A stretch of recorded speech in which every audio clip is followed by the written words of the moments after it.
Nagbabalik ang PTV Balita Ngayon. Binigyang diin ng pamahalaan na kailangang managot ng mga bansang may kinalaman sa paglala ng climate change.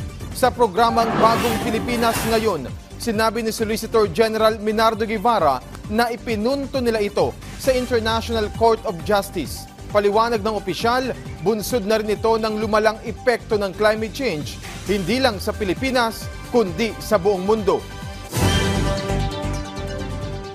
Bilang miyembro, bilang state na kumikilala sa International Court of Justice, na lahat ng bansa na may kinalaman sa pagkakaroon natin ng pagbabago sa klima, ng climate change, okay, sa green gas emission na nakakaapekto sa ating climate, ay managot sa kanilang mga ginagawa o sa kanilang mga pagkukulang. Yun ang thrust ng ating statement before the International Court of Justice. And that's very important, Weng. Kasi it's our survival na at stake dyan. Pag hindi natin ito ginawa ng paraan, ang mangyayari dyan, lalala ng lalalayan. Pinag-aaralan ng Department of Agriculture ang pagpapatupad ng Pork for All program. Ayon kay Agriculture Spokesperson at Assistant Secretary Arnel de Mesa, kabilang sa kanilang tinitingnan kung papaano may hahatid ang mas murang karne ng baboy sa ating mga kababayan. Sa ngayon, isinasapinal pa ang guidelines hinggil dito. Matatandaan na unang pinatupad ang naturang programa sa bigas, kung saan ibinebenta ng DA ang mas murang bigas sa Kadiwa Centers at ilang piling lugar.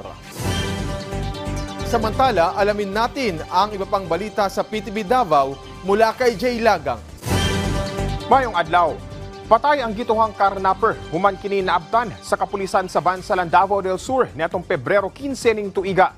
Sa report sa Turil Police Station, gilang dinakpan nga si Morsid Abdul Mutalib, 28 anyos nga taga Cotabato.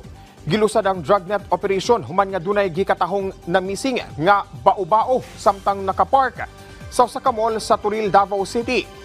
Padulong naunta sa Cotabato ang suspect dala ang gingong sakyanan sa diyang naapsan kini sa kapulisan.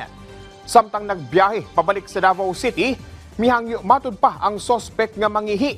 Apan kalit sumalapangan nangilog og pusil ug misulay og pabuto ang biktima. Daling nakamatikod ang kapulisan ug napusilan kini sa dughan nga bahin hinungdan sa iyang kamatayon. Gimando na sa kapulisan sa Davao City ang temporaryo nga pagpahunong sa operasyon sa gingong quarry site sa Kalinan District.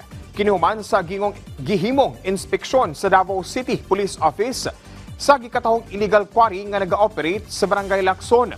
Sumala sa DCPO, gilusad nila mong operasyon human nga nakadawat og reklamo labot sa kalapasan sa DNR rules sa mong quarry site.